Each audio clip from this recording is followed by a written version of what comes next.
सबों पहले तो यह समझना पड़े, ऋषा ने बार बताया ना कि दूसरों का जो धर्म है ये भयभीत करने वाला है और अपना जो धर्म है ये निर्भय बनाने वाला है।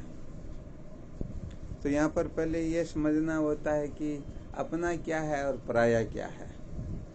अपन तो ये समझते हैं कि भाई ये शरीरी मैं हूँ और शरीरी मेरा है, तो इसका मतलब अपने धर्म को धारण करने का मतलब यहाँ पर शरीर के धर्म को धारण करना हो गया। तो यहाँ पर शरीर हम नहीं होते हैं, हम तो शरीर से भी अलग होते हैं।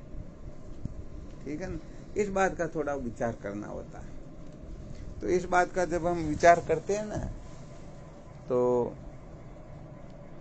जो जो वस्तु बनती है बिगड़ती है वो वस्तु हम नहीं होते, हम उससे अलग होते हैं। विचार करके देखो, हम जो पहले के जन्म में थे वही इस समय है, या पहले के जन्म में दूसरे थे इस जन्म में दूसरे हो गए। पर शरीर तो पहले के जन्म में जो था वो इस जन्म में नहीं है, और इस जन्म में जो रहेगा वो आगे के जन्म में नहीं रहेगा, बिल्कुल पक्का। कोई भी गड़बड़ नहीं है ना। परंतु हम तो जो पहले के जन्म में थे वही इस जन्म में है, और इस जन्म में है वही हम आगे के जन्म में रहेंगे। वो थोड़ो समझ में ना हो तो इनको थोड़ो नजदीक को सूत्र बतावा।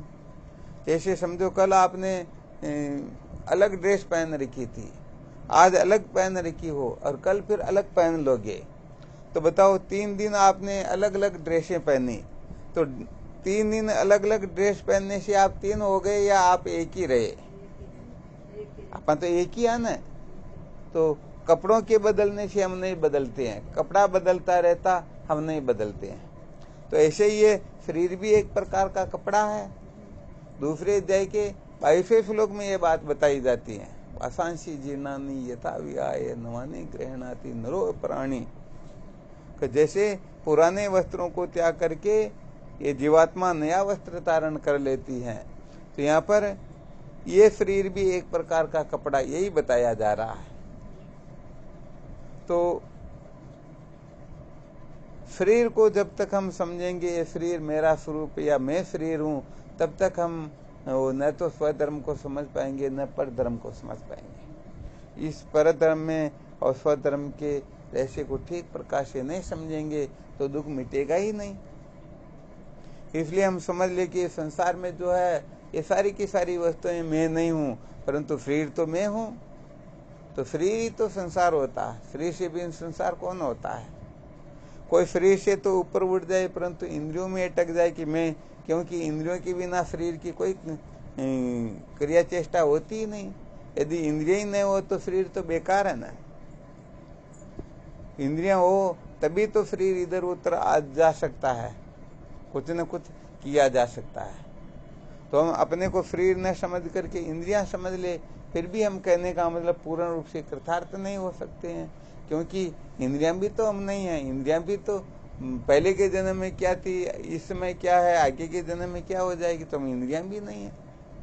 और वैसे देखा जाए तो इंद्रियां जो होती हैं, यदि इच्छा ही न हो, मन न हो, कहने का मतलब, और मन में किसी प्रकार की इच्छा ही न हो, तो बोलो आंख देखना चाहेगी क्या, कान सुनना चाहेगा क्या, जीभ चखना चाहेगी क्या? ये इंद्रियां जितनी भी है ये अपने अपने विषयों में प्रवृत्त होने की चेष्टा करेगी क्या? चाहना करेगी क्या? नहीं करेगी ना। तो इसका मतलब ये हुआ हम इंद्रियां भी तो नहीं है। तो फिर यहाँ पर हम देख लेंगे कि भाई हम इंद्रियां नहीं है तो हम मन है। क्या है हम? मन। क्योंकि मन न हो तो इंद्रियां किस बात की, शरीर किस बात का? तो मूल में तो मन हुआ ना। तो फिर यहाँ पर विचार करके देखे तो मन तो बदलता रहता है। थोड़ी देर में हम किसी को शत्रु समझते हैं, थोड़ी देर में मित्र समझ लेते हैं, तो ये तो बदलेगा मन। तो विचार ये करना है कि मन जो है ये बदलता रहता, हम तो बदलते ही नहीं, तो हम मन कैसे हो सकते हैं? भाई मन तो बदलने वाली चीज हो गई ना, हम कभी बदलते ही नहीं।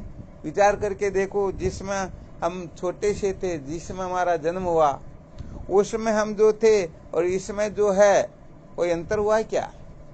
हाँ, ये शरीर में तो बहुत ज्यादा अंतर हो गया। पहले तो ये समझो आधा किलो का था, अब 80 किलो का हो गया। पहले इसकी उम्र इतनी नहीं थी, अब इतनी हो गई, तो परिवर्तन हुआ, वो तो शरीर में हुआ। हम तो जो के त्यों है ना, हमारे में तो परिवर्तन नहीं हुआ ना। तो यहाँ पर मन बदलता रहता, हम नहीं बदलते हैं। परंतु फिर भी आगे और विचार करके देखे, मन तो है परंतु बुद्धि का उसको सिग्नल नहीं मिलता है। भाई बुद्धि कुछ न कुछ निश्चय करती है, तभी तो ये मन इच्छा करता है। यदि बुद्धि निश्चय ही नहीं करे तो मन बेचारा क्या करेगा?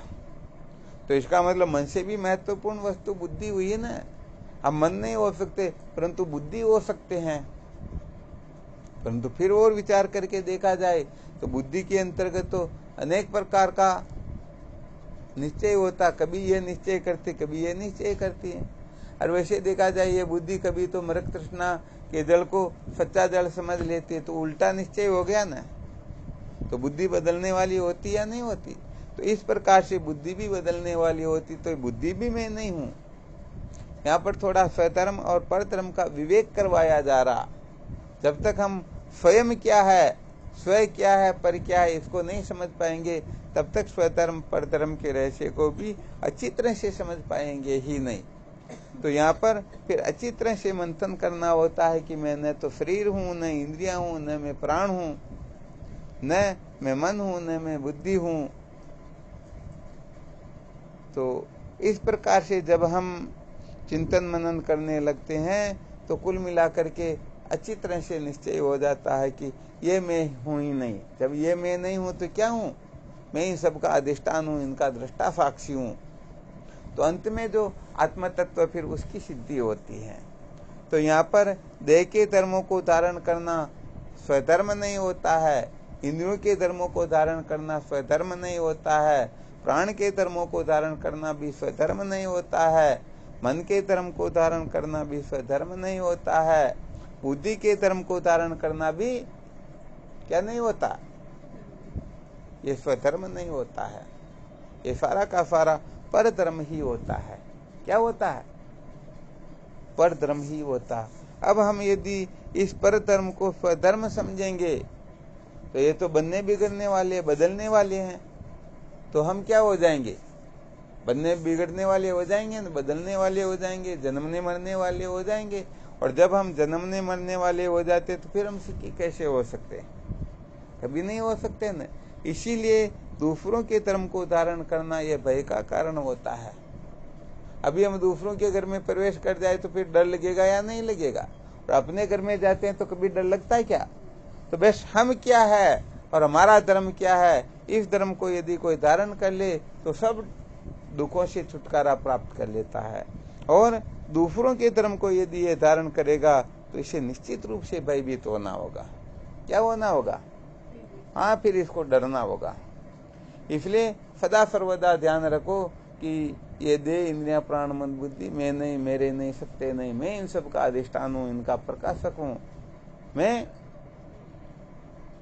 ऐसा परमार्थ तत्व हूँ जिस परमार्थ तत्व में ये देह इंद्रियां प्राण मन बुद्धि तो क्या, ये सारे शरीर तो क्या, ये सृष्टि तो क्या, ऐसी अनंत सृष्टियां और अनंत सृष्टियां भी क्या, अनंत ब्रह्मांड, ये सारे के सारे मुझ आत्म तत्व में बिना हुए ही प्रतीत हो रहे हैं। वास्तव में इनकी सत्ता ही नहीं है।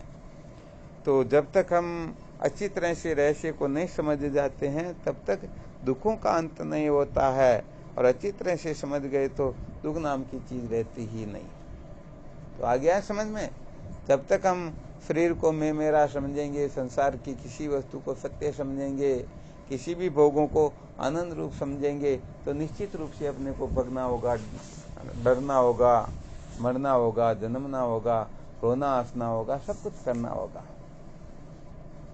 तो यहाँ पर धर्म को धारण करना, पर धर्म को महत्व देना, पर धर्म में अटक जाना, पर धर्म में आस्था होना ही समस्त दुखों का मूल कारण होता है। इसलिए पर धर्म का त्याग करो, स्वधर्म को धारण करो। ये सब पर धर्म है। मैं ब्राह्मण क्षत्रिय वैश्य शूद्र हूँ, मैं किसी का बाप बेटा हूँ, मैं पापी पुण्यात्मा हूँ, मैं कर्ता भोक्ता हूँ, मैं प्राचीन हूँ, मैं संसारी हूँ, मैं जीव हूँ, ये सब पर धर्म होते हैं। स्वधर्म तो केवल मात्र इतना ही कि मैं सच्चिदानंद रूप हूँ, मैं सच्चिदानंद रूप हूँ। इसको समझना ही सचमुच में स्वधर्म है। अब इसमें कोई संशय हो तो भले पूछ सकते हैं।